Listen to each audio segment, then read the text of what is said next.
I want to welcome in the rest of the panel this morning. We've got Project 21 member and policy analyst Donna Jackson back with us this morning. Former Trump campaign aide Rick Gates is here and making his debut here on our Wake Up America panel. It's a pleasure to have former prosecutor Doug Burns, a federal prosecutor. I want to touch quickly just on the infrastructure bill and just there's going to be some big problems, I think, getting this through the House and the Senate if it does make its way through the House. Our newest member of the panel, we'll start with you. Doug, I'm curious, do you think that this bill actually has a shot of passing and becoming law? Well, the key point, as everybody's been discussing, obviously, to the standpoint of a trial lawyer, what percentage of this really truly involves infrastructure and what percentage involves other things? By analogy to the coronavirus relief package, which was something like 9% for corona, loaded up with 91% of other things. And I think it's going to be a very tough road, actually, when people drill down and hopefully study it closely. That's not always the case. You guys know that better than me. But the point is, I think it's going to be tough sledding, and I'm not sure at all that's going to be successful, in my opinion. All right, we're going to pivot now. I just want to talk about the border for a second.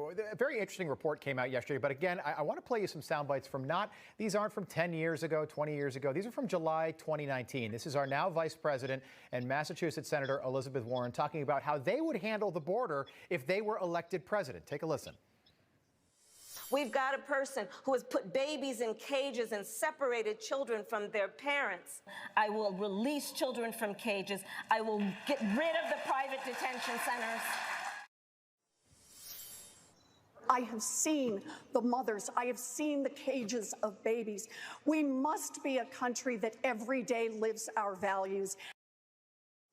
Rick Gates, good to see you. It kind of makes you laugh to see that stuff. That's July 2019 when they were all Kamala running for president and Elizabeth Warren as well. So yesterday, a report came out that talked about the holes in the wall right now. Don't forget, massive parts of the wall, 440 miles were built, but there are huge. There's no lights, cameras, or ground sensors. That stuff hasn't been put in yet. In California, there's 6 holes. In Arizona, there's 9. In New Mexico, there's 4. In Texas, there are 18. The Border Patrol is asking for Kamala Harris's help because they cannot staff all of these holes, and migrants are just pouring over the border as a result. But Rick, I thought it was interesting to actually get the numbers of how many holes in the wall there actually are. Yeah, and I think this goes to show exactly why, this is a priority for President Trump, and he was so anxious to get the wall built because we're going to continue to see this. I mean, seeing some of the reports of the last couple of days about the number of migrants in caravans coming up through the various countries, some of them have been stopped, but I mean, they're going to continue to come. And I think that's going to be very problematic.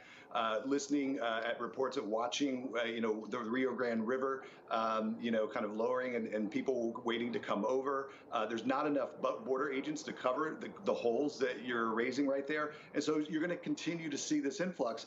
And Kamala Harris, now the point person responsible for this issue, has given us no indication of how she is going to handle it or how the Biden administration is going to put resources toward it. And this is not a partisan issue. You've got Democrats down along the border, Democratic leaders saying, help us, what's going on? We have no information. You're not telling us anything. We don't know what to do. And we are suffering, and the people are suffering. So there's going to be a lot more to come. The holes are just one part of it. But it's just such a sad tragedy that this could have been prevented if Joe Biden hadn't come out and said, hey, everybody, welcome to America, come on over. 71 days ago, this crisis didn't exist. Donna, are you surprised that Kamala Harris, don't forget, Vice President Mike Pence held a press conference every single day when he was first appointed to lead up the coronavirus task force. She has yet to, a week later, we haven't heard from her. I'm not surprised. This is a woman who gained her position through no merit. She just climbed the social ladder. Everything was given to her. She has no intention of ever coming through and doing anything about the border. Remember, this is a woman who wanted to get rid of ICE. She is the most progressive. She hates ICE. She hates America, and she wants the influx of immigrants coming in illegally. So she's not going to, and she doesn't, the sad thing is the media will never hold her accountable for not being transparent. They would have hammered the Trump administration had there been silence like this. Yeah. Yeah, it's a good point. I want to play you a soundbite. Yesterday, this largely unreported on the left. I didn't see this on CNN, but Dr. Jill Biden was in Delano, Texas, just north of Bakersfield. I'm sorry, Delano, California, just north of Bakersfield, California. She was there with Gavin Newsom, trying to drum up support for the governor who could be recalled. She was honoring Cesar Chavez and the United Farm Workers, and she had a little bit of a I am a jelly donut, JFK attempt at a foreign language. Take a listen. So say it with me. Si se puede. The future is ours. Thank you. So she, Emerald, this yesterday, this was kind of all over the place on Twitter, but she mispronounced. She's trying to say, yes, we can. And she apparently failed to do so, Dr. Jill, who, by the way, has an EDD in education.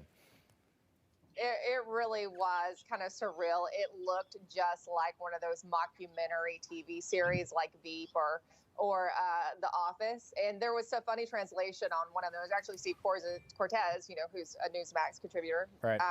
His tweet translated to, yes, we are product. And somebody's like, is that a Freudian slip? There are just so many of these moments with this administration. Honestly, Rob, you do the Psaki dodge, but you could almost do at least a weekly segment of the Kamala Harris's awkward laughs. And she's laughing about going to the border. She doesn't plan to go. Just like Donna said, this was their anticipated result. This is what they expected would happen when they said, all these children would not be turned away. Right. And you said, are we surprised by her flip-flop? Right. On that, no, because remember in 2019 and early 2020, she also thought Joe Biden was a racist. She said that during. No longer a contender. It was a debate. It was a debate. Remember that right there. We've got to leave it there. Doug Burns, come back and see us. Nice to have you on. Donna, great to see you as well. By the way, it was Ich ein in Berliner, something like that. JFK said in Berlin, 1962, and it translated loosely to I am a jelly donut. But everyone loved JFK back then in Berlin, so it was they didn't make a big deal of it. All right, panel. We'll see you guys tomorrow morning. Emerald, thank you so much. Rick Gates, good to see you as always. Stay with us. A lot more Wake Up America coming your way next.